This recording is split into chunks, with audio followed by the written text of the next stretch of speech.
నమస్కారం. Welcome to 6 TV. యోగాలు మంత్రాలు ప్రత్యేక కార్యక్రమానికి స్వాగతం. ఏ ఏ రాసుల వారికి ఏ ఏ యోగాలు ఉన్నాయి, ఏ యోగాల వల్ల మనకి ధనప్రాప్తి కలుగుతుంది అనే వాటి గురించి తెలియచేయడానికి ఈరోజు మనతో పాటు ఉన్నారు స్టూడియోలో ప్రముఖ జ్యోతిషులు, వాస్తు నిపుణులు మరియు లలిత అమ్మవారి ఉపాసకులు బ్రహ్మశ్రీ నానాజీ పట్నాయక్ గురువుగారు. సో గురువుగారితో ఒకసారి మాట్లాడి మరిన్ని విశేషాలు తెలుసుకుందాం. నమస్కారం గురువుగారు. శ్రీమాత్రే నమః. యోగాలు మంత్రాలు ప్రత్యేక కార్యక్రమానికి స్వాగతం గురువుగారు. గురువుగారు, యోగాలు మంత్రాలు ఈ ప్రోగ్రాంలో మనం ఇంతవరకు అయితే ఎన్నో యోగాల గురించి తెలుసుకున్నాం. అలాగే ఏ రాశి వారికి ఏ యోగం ఉంటుంది, వారికి ఏ విధంగా కలిసి వస్తుంది అనే వాటి గురించి మనం చాలా చెప్పుకున్నాము. అలాగే ఈరోజు ఈ యోగాలు మంత్రాలు కార్యక్రమంలోని ఏ యోగం గురించి తెలియజేయబోతున్నారో ఒక్కసారి మాకు తెలియచేయరా గురువుగారు? మనకి శివరాత్రి వస్తుంది. అవును, శివరాత్రి వస్తుంది కాబట్టి దానికి రిలేటెడ్గా మీకు ఒకటి చెప్తాను. ఓకే ఓకే గురువుగారు. శీఘ్ర వివాహ యోగము, ఓకే ఆలస్య వివాహ యోగము. ఓకే, త్వరగా వివాహాలు అవుతాయి, ఆలస్యంగా వివాహాలు ఆలస్య అవుతాయి. వివాహ యోగము. ఈ యోగము శీఘ్ర వివాహ యోగానికి ప్రాబ్లం లేదు, కానీ ఆలస్య వివాహ యోగానికి శివుణ్ణి ఏ రకంగా అర్చిస్తే మంచిది అనేది కూడా చెప్తాను. ఓకే దీంతో పాటు కొంతమంది ప్రత్యేకంగా శివభక్తులు అవుతారు. ఓకే, ఈ యోగం ఎందుకు కొన్ని యోగాల వల్ల ఎందుకు వాళ్ళు శివభక్తులు అవుతారు అనే దాని నుంచి తెలుసుకుందాం. ఓకే ఓకే, శీఘ్ర వివాహ యోగము అంటే ఏమిటంటే వాళ్ళకి ఆల్మోస్ట్ 18 దాటగానే వివాహం అయిపోతుంది. 18-20s లో మీరు చూసుకుంటారు. ఈ మధ్య కూడా 18 years వివాహం చాలా త్వరగా పెళ్లి అయిపోతుంది. ఎందుకు అంటే శీఘ్ర గ్రహాలు అంటారు. అంటే ముఖ్యంగా మూను, చంద్రుడు గనక వివాహ యోగాన్ని ఇచ్చే కారకుడు వాళ్ళ జన్మజాతకంలో అయ్యాడు అనుకోండి. ఇంకా నేను కొన్ని ఒక చాలా పాతకాలం వాళ్ళ జాతకాలు కొన్ని చూసే వాళ్ళకి చిన్నప్పుడే చేసేస్తారు. 5వ ఏట వాళ్ళు చూసారు జాతకాలు. వాళ్ళకైతే ఇంకా అసలు బాల్య వివాహ యోగాలు అవన్నీ కూడా. ఇప్పుడు బాల్య వివాహ యోగాలు అసలు జాతకమే కనిపించట్లేదు. కానీ చెప్తున్నా, చంద్రుడు కానీ లేదా శుక్రుడు కానీ పర్టికులర్గా బుధుడు కానీ వీళ్ళ ముగ్గురులో అందులో చంద్రుడు ఇంకా తొందరగా ఇస్తాడు వివాహ యోగంలోకి ఎంటర్ అయ్యి. ఆ చంద్రుడు పాడవకుండా ఉంటే కనుక 18 దాటగానే వివాహం అయిపోతుంది. ఇంకా అందులో డౌట్ లేదు, వెంటనే సంబంధం వస్తుంది, అయిపోతుంది. స్త్రీలకి, పురుషుల కంటే ఇంచుమించుగా 21 వరకు మనం ఎంత శీఘ్ర వివాహం అయినా 21 వరకు ఆగుతారు. వాళ్ళకి ఆ ఏజ్లో అయిపోతుంది. కానీ ఆలస్య వివాహ యోగాలను ఉంటాయి. అప్పుడు ఏం జరుగుతుంది అంటే శని భగవానుడి యొక్క సంబంధం ఉంటుంది వివాహ భావానికి. అంటే అన్ని లగ్నాలకి అని కాదు, ఇప్పుడు కొన్ని లగ్నాలకు మాత్రమే తీసుకోవాలి. అలాగా మేషము, కర్కాటకము, సింహము, వృశ్చికము, ధనస్సు, మీన లగ్నాలకు మాత్రమే సప్తమ స్థానాన్ని శని ఆక్యుపై చేసి, సప్తమాధిపతిని కానీ శని కనుక ఆక్యుపై చేసి, లేదా వివాహ జీవితాన్ని ఇచ్చేటువంటి గ్రహం ఏదైతే ఉందో, వివాహాన్ని ఇచ్చే గ్రహం ఏదైతే ఉందో అది శనితో సంబంధం కలిగినప్పుడు వీళ్ళకి 30+ అయితే కానీ వివాహం ఉండదు. 30, 35, 40, 43, 45 ఈ మధ్య నేను చూసా కొన్ని 55 years కూడా వివాహం అయ్యాయి. అసలు వాళ్ళకి అంత తొందరగా అవ్వదు. మరి దీనికి ఏం చేయాలి? ఒకటే, సోమవారాలు ప్రత్యేకంగా సోమవారాలు. ఎందుకంటే సోమవారం కనుక మీరు శివుణ్ణి కనుక అర్చించినట్లయితే త్వరగా పనులు అవుతాయి. ఎందుకంటే సోమవారానికి కారకుడు చంద్రుడు. చంద్రుడు ఫాస్ట్ మూవింగ్ ప్లానెట్ ఆస్ట్రాలజికల్గా. సోమవారాలు గనక ప్రత్యేకంగా మీరు గనక చెరుకు రసంతోని, తేనెతోని, తెల్లటి పుష్పాలతో, ముఖ్యంగా మల్లెపూలతోని ఎవరైతే శివునికి అర్చన చేస్తూ, అందులో ప్రత్యేకంగా శివునికి అభిషేకం చేస్తూ, నమక చమకాలతో చేస్తూ, దాని తర్వాత అదే శివాలయంలో కూర్చొని రోజు అరగంట కానీ 40 నిమిషాలు కానీ గంట సేపు కానీ శివకామేశ్వరాంకస్త శివాస్వాధీనం వల్ల బాగా చేసుకుంటే ఏమో డిస్టర్బెన్స్ ఉంటే పోతుంది. కామేశబద్ధ మాంగళ్య సూత్ర శోభిత కందరాయే నమః అనే నామం కనుక చేసుకుంటే వివాహం అవుతుంది. గుర్తుపెట్టుకోండి, ఇది చేసుకోవాలి. అయితే కొంతమందికి ఏమవుతుందంటే ఈ యోగము ఉంటుంది కానీ చిన్నప్పుడే అయిపోతుంది ఆ దశ, ఇది పాడైపోయిన దశ.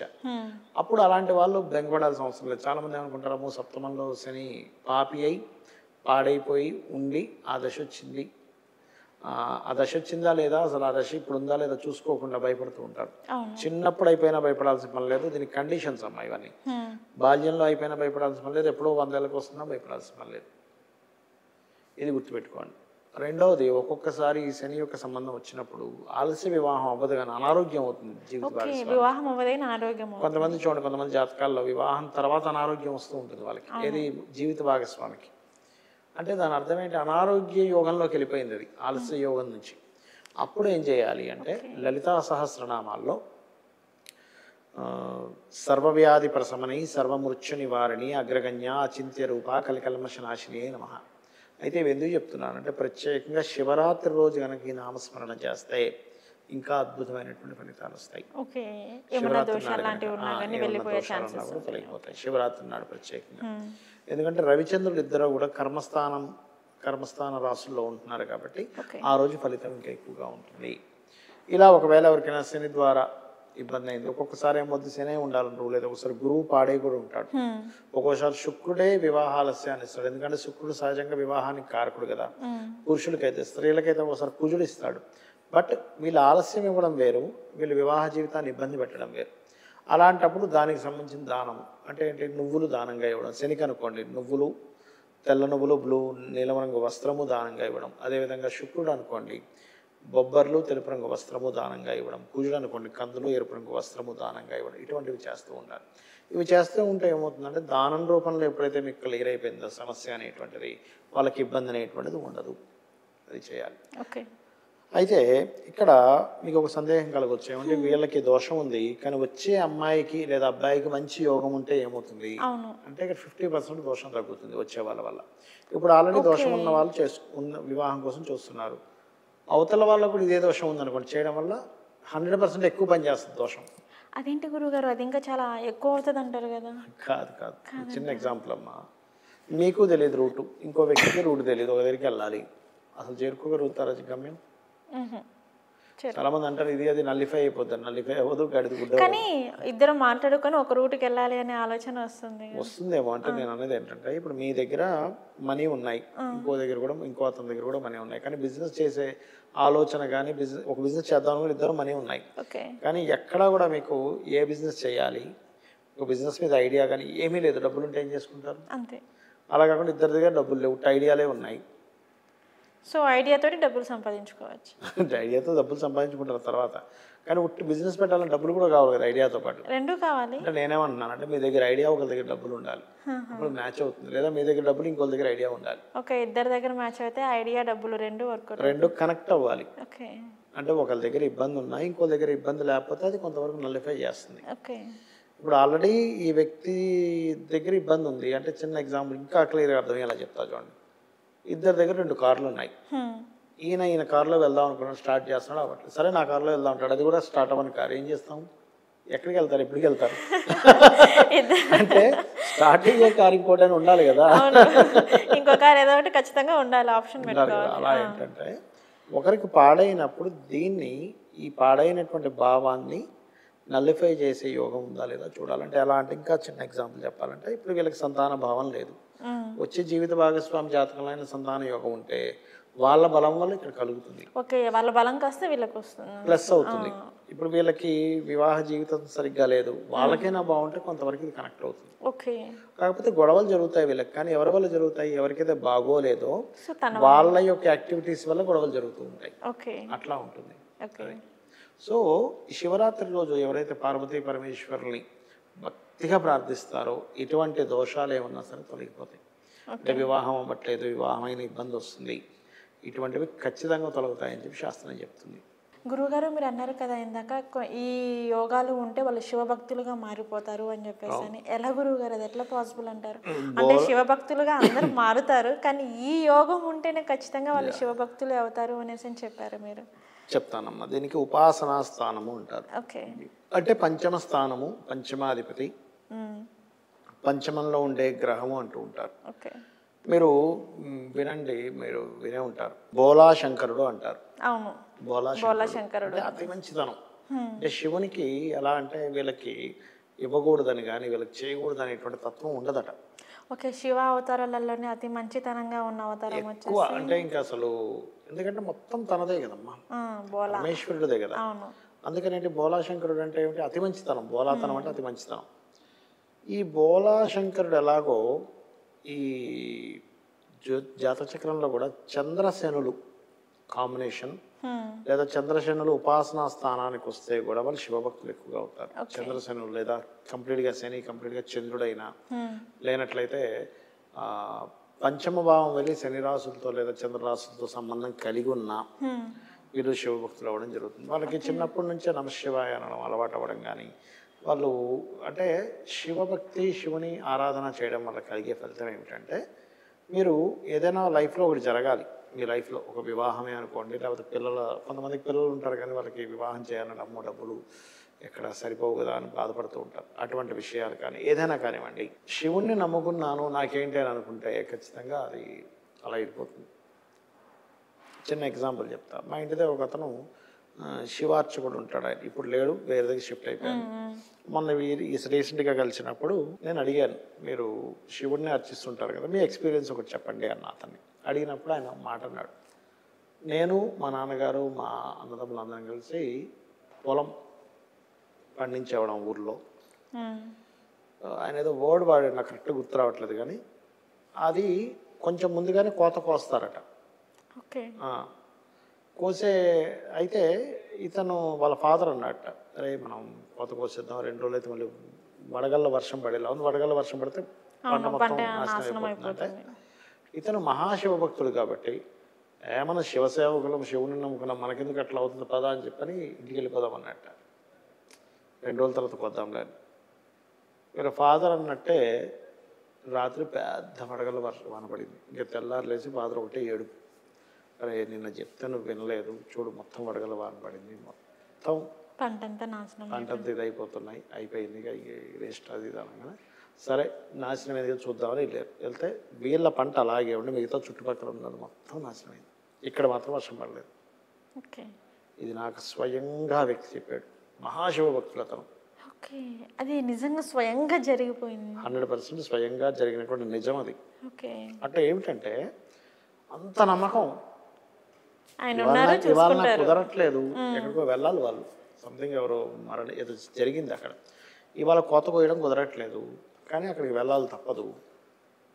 శివుడు ఉన్నాడుగా, నాకేం భయం, శివుడే చూసుకుంటాడు. అంటే ఎంత నమ్మకం అంటే ఆ పరమాత్మ పరమేశ్వరుడు ఆయన చూసుకుంటాడు నా పొలాన్ని, నాదేంటి ఆయనది, ఆయన చూసుకుంటాడు, నేనెందుకు బెంగపడాలి అనేటువంటిది కనుక మీకు పరిపూర్ణంగా ఉంటే అక్కడ వర్షం పడకుండా చూసుకున్నాడు ఆయన. నిజంగా అసలు చుట్టూ పడడం ఏంటి, మధ్యలో ఒక్క పొలానికి మాత్రానికి వర్షం పడకపోవడం అంటే అది నిజంగా శివభక్తితోనే సాధ్యం అవుతుంది. చూడండి అసలు అది స్వయంగా జరగడం మీకు చెప్పడం అవుతుంది అంటే ఓకే. అయితే ఇక్కడ ఏంటంటే అమ్మ ఒకటే గుర్తుపెట్టుకోండి, ఈశ్వరుడి యొక్క అనుగ్రహం అంత గొప్పగా ఉంటుంది. అంటే ఈ విషయం నేను మీకు ఎందుకు చెప్పానంటే, శివుణ్ణి కనుక పట్టుకుంటే నాకు పరమేశ్వరుడు ఉన్నాడు అని చెప్పి మీరు పనులు మీరు చేసుకుంటే లేకపోతే ఆయనే మొత్తం చూసుకుంటాడు. కేవలం అందరూ ఏమనుకుంటారు, ధనమే డబ్బులు ఉంటేనే గొప్ప అనుకుంటారు కాదు, ధనాన్ని మించిన చాలా ఉన్నాయి. ఆరోగ్యం లేకపోతే ధనం ఉన్నా వేస్టే. అదేవిధంగా పరువు, నలుగురి మధ్యన ఉండేటువంటి మాట, మంచి సంతానము, ఇవన్నీ కూడా గొప్పవే. కాబట్టి ఏంటంటే ఈశ్వరానుగ్రహం అంత గొప్పది. ఓకే గురువుగారు, ఇప్పుడు మీరు ధనం అని చెప్పారు. సో ఇప్పుడు నేను మిమ్మల్ని ధనయోగం గురించి అడిగి తెలుసుకోవాలి అనుకుంటున్నాను. చాలామందికి ధనం కావాలి, నా దగ్గర డబ్బు ఉండాలి, నాకు ఏదైనా తీసుకోవాలన్నా కొంతమందికి ఎక్కువ కావాలి, కొంతమందికి నాకు ఎక్కువ అవసరం లేదు, నాకు సరిపడా ఉంటే చాలు, నా ఖర్చులకు సరిపడా కావాలి అనుకుంటారు. సో అటువంటి ధనయోగం అనేది ఏ రాసుల వారిలో ఎక్కువగా ఉంటుంది అంటారు గురువు? ఒకటేనమ్మా, ఈ రాసుల వారికి, ఈ నక్షత్రాల వారికి మాత్రమే ధనయోగం ఉంటుందని ఎక్కడ ఉండదు, కానీ కొంతమందికి చాలా ఎక్కువగా ఇట్స్ డిపెండ్ ఆన్ కాంబినేషన్స్. మీరు కనుక అంటే నేను ఒకసారి మీరు ఇప్పుడు అంబానీ గారు ఉన్నారు కదా, మన ధీరుభాయ్ అంబానీ, వాళ్ళ పుత్రులు ఇద్దరు ముఖేష్ అంబానీ అండ్ అనిల్ అంబానీ, వాళ్ళిద్దరి జాతకాలు నేను చూసినప్పుడు ద్వితీయ భాగ్య లాభస్థానాలు అంటారు. అంటే ధనస్థానము, భాగ్యస్థానము, లాభస్థానం. వారిద్దరి జాతకాల్లోని చాలా స్పష్టంగా ముఖేష్ అంబానీ జాతకంలోని ధనస్థానం అద్భుతం, భాగ్యస్థానం అద్భుతం, లాభస్థానం అద్భుతం. అదే మీరు అనిల్ అంబానీ దగ్గరికి వెళ్ళినట్లయితే లాభస్థానము, భాగ్యస్థానము, ధనస్థానము, పంచమ స్థానం కూడా పాడైంది ఆయనకి. ఎందుకంటే తీసుకునే ఆలోచనలు పంచమం అంటే ఏమిటి, తండ్రి చక్కగా ఇద్దరికి ఇన్ని లక్షలు ఇస్తే, కోట్లు కూడా ఇస్తే కూడా అందులో మళ్ళీ షేర్ చేసుకున్నప్పుడు లేదు నాకు ఇది లాభాల్లో ఉన్నటువంటి బిజినెస్లు నాకు కావాలని అనిల్ అంబానీ తీసుకున్నా కూడా ఈయన ముఖేష్ అంబానీ మళ్ళీ కొత్తగా కంపెనీలు పెట్టి స్టార్ట్ చేసిన లాభాల్లో ఉన్నటువంటి వ్యక్తి కూడా డౌన్ఫాల్ అవ్వడం, అప్పుల్లోకి వెళ్ళడం, ఒకసారి 400 కోట్లు ఎంతో నష్టాలు వచ్చి ఇబ్బందులు ఉంటే ఈయన మళ్ళీ డబ్బులు కట్టి ఆయన రిలీఫ్ చేయడం అనేది జరిగింది. అంటే జాతకం ధనయోగాలు ఎంత గొప్పగా ఉన్నాయి చూడండి. అంటే ఎవరైనా సరే బిజినెస్ చేయాలి అంటే ధనాధిపతి ప్రధానంగా బాగుండాలి. ఫైనాన్స్ కారకుడు రెండో అధిపతి. అదేవిధంగా రెండో అధిపతితో పాటు భాగ్యం బాగుండాలి. భాగ్యం అంటే పూర్వజన్మల్లో చేసినటువంటి పుణ్యం, అది లేకుండా మీరు ఇక్కడ ఎన్ని చేసినా సరే మళ్ళీ పోతూనే ఉంటుంది అది. అప్పుడు నిరంతరం ఉంటుంది భాగ్యం ఉంటే కనుక. భాగ్యాధిపతి చాలా బాగుండాలి. అదేవిధంగా భాగ్యాధిపతితో పాటు లాభాధిపతి అంటారు. అంటే కేవలం ధనం ఉంటే సరిపోదు, నువ్వు దాన్ని ఎంజాయ్ చేయాలిగా. అవును, డబ్బులు ఉన్నాయండి అనుకుంటే ఏం చేసుకుంటాం, ఇంటింట్లో డబ్బులు పెట్టుకున్నాం, కూర్చుంటే సరిపోదు. ఇలాంటిది ఇంకోటి కూడా చెప్తాను చూడండి. ఒక వ్యక్తి లాభాధిపతిగా బాగుండాలి. అయితే ఒక వ్యక్తి ఇది జరిగి దాదాపు ఒక 15 ఏళ్ళు అయింది అనుకుంటా ఆల్మోస్ట్. ఆయన వేరే కంట్రీకి వెళ్ళి బాగా డబ్బులు సంపాదించుకొని ఇక్కడ తెచ్చుకున్నాడు. క్యాష్, ఇంకా హాట్ క్యాష్, రూపాయి ఖర్చు పెట్టేవాడు కాదు ఆయన. నేను ఒకరోజు మా ఫ్రెండ్స్ అవుతాను కలిసి అక్కడికి వెళ్ళాను, కారులో వెళ్ళి చూస్తే ఇదేంటి వాయువ్యం పెరిగిందా, వాయువ్యం పెరిగితే ధనానికి నష్టం, సడన్ ఇన్సిడెంట్స్ జరుగుతాయి, కొంచెం ఇది జాగ్రత్తగా చూసుకోవాలి ఇంట్లో వాళ్ళు అన్నాను. అంటే వాళ్ళు ఏం వాస్తవం అడగలేదు, నేను మామూలుగా బయట నుంచి చూస్తూ అన్నా. వెళ్ళిపోయిన తర్వాత ఆ వ్యక్తి ఆ ఇంట్లో డబ్బులు పెట్టుకుని ఉండేవాడు, ఎప్పుడు కూడా రూపాయి ఖర్చు పెట్టేవాడు కాదు. కనీసం ఇక్కడ నుంచి ఏ జూబ్లీలు చెక్ పోస్ట్ వెళ్ళాలనుకోండి, ఎవరైనా వెళ్తున్నారేమో లిఫ్ట్కి వెళ్ళిపోదాం, ఆటోకి బస్సులు తీయడానికి కూడా ఇబ్బందే. అంటే రూపాయి తీసేవాడు కాదు, డబ్బులు మాత్రం క్యాష్ అట్లా ఉండేది. అలాగా ఒక 5 సంవత్సరాలు గడిపాడు. రూపాయి తీయడు, వచ్చిన డబ్బులు అలాగే ఉంచుకున్నాడు. సడన్గా ఒకరోజు అగ్ని ప్రమాదం జరిగి ఆ నోట్లన్నీ కాలిపోయాయి.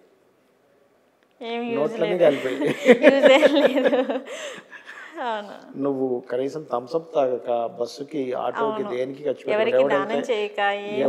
ఎవరు అటు వెళ్తున్నాడో తెలుసుకొని వాడితో లిఫ్ట్లో వెళ్ళిపోయి, లిఫ్ట్ అడిగి వెళ్ళిపోయి, ఇలా కూడబెట్టిన ధనం భాగ్యస్థానం లేకపోవడం వల్ల, లాభస్థానం సరిగా లేకపోవడం వల్ల వాళ్ళ లాభాలని, ఆ భాగ్యాన్ని ఎంజాయ్ చేయలేరు. ఎంత డబ్బున్నా కానీ ఎంజాయ్ చేయలేరు. కొంతమంది చూడండి, ఈ వ్యక్తి మొత్తం జీవితాంతం సంపాదిస్తాడు, శ్రమ వచ్చి తినకుండా మొత్తం సంపాదించి చనిపోతాడు. ఇదంతా తర్వాత తరాల వాళ్ళు అనుభవిస్తారు. వాళ్ళ కొడుకు, మనవాళ్ళు వాళ్ళు అనుభవిస్తారు. అసలు రూపాయి అనుభవించాడు. అది ఎందుకు అంటే కేవలం ధనం సంపాదన యోగం మాత్రమే ఉంటుంది, కానీ అనుభవించే యోగం ఉండదు వాళ్ళకంటే. లాభం ఉండదు, అనుభవించే యోగం అస్సలు ఉండదు. వాడు ఇంకేం అనుభవిస్తాడు, ఎంజాయ్ చేయడు. ఎంజాయ్ చేయనేటువంటి సంపాదన ఎందుకు? అంతే, నీకు ఎంత ఉన్నా కానీ నువ్వు ఎంజాయ్ చేయలేనప్పుడు ఇంకెందుకు ఎంజాయ్ చేయగలగాలి కదా. అలా ఏంటంటే ధన లాభ భాగ్యస్థానాలు, అందులో ఇంకా పంచమ స్థానం బాగుంటే ఇంకా ఏమవుతుందంటే, మీరు ఏదైతే ధనాన్ని ఎక్కడ నిల్వ చేయాలి, ఎక్కడ ఇన్వెస్ట్మెంట్ చేయాలి, ఎప్పుడు ఎటువంటి నిర్ణయాలు తీసుకోవాలనేటువంటి క్లారిటీ ఉంటుంది పంచమం బాగుంటాయి. పంచమం సరిగ్గా లేదనుకోండి, అనాలోచితంగా ధనాన్ని వెచ్చిస్తూ ఉంటాడు మనిషి. ఓకే గురుగారు, మీరు ఇందాక చెప్పారు వచ్చింది అనిల్ అంబానీ అలాగే ముఖేష్ అంబానీ. సో వారిద్దరికి ఒకరు చూస్తే టాప్లో ఉన్నారు, ఒకరు చూస్తే డౌన్లో ఉన్నారు. వారిద్దరికి అలా ఎందుకు అవుతుంది అంటారు? వారి జాతకం మీరు ఆల్రెడీ చూసి నేను చెప్పాను కదా, ధనభాగ్య లాభాధిపతులు ఇద్దరు జాతకాల్లో పరిహారం ఉందంటారా? పరిహారం అంటే ఒకటేనమ్మా, వాళ్ళంతా వాళ్ళు చేసుకోవాలి పరిహారాలు అనేటువంటిది. అండ్ అలాగే మరొకటి ఏంటంటే, ఎవరికైనా గుర్తుపెట్టుకోండి, ఇప్పుడు వాళ్ళని కాదు, ఇప్పుడు చాలామంది బిజినెస్లోకి వెళ్తుంటారు, ఇబ్బంది పడుతూ ఉంటారు. వాళ్ళకి ధనాన్ని ఇచ్చేటువంటి గ్రహం ఏ గ్రహ మూలంగా ఆగుతుంది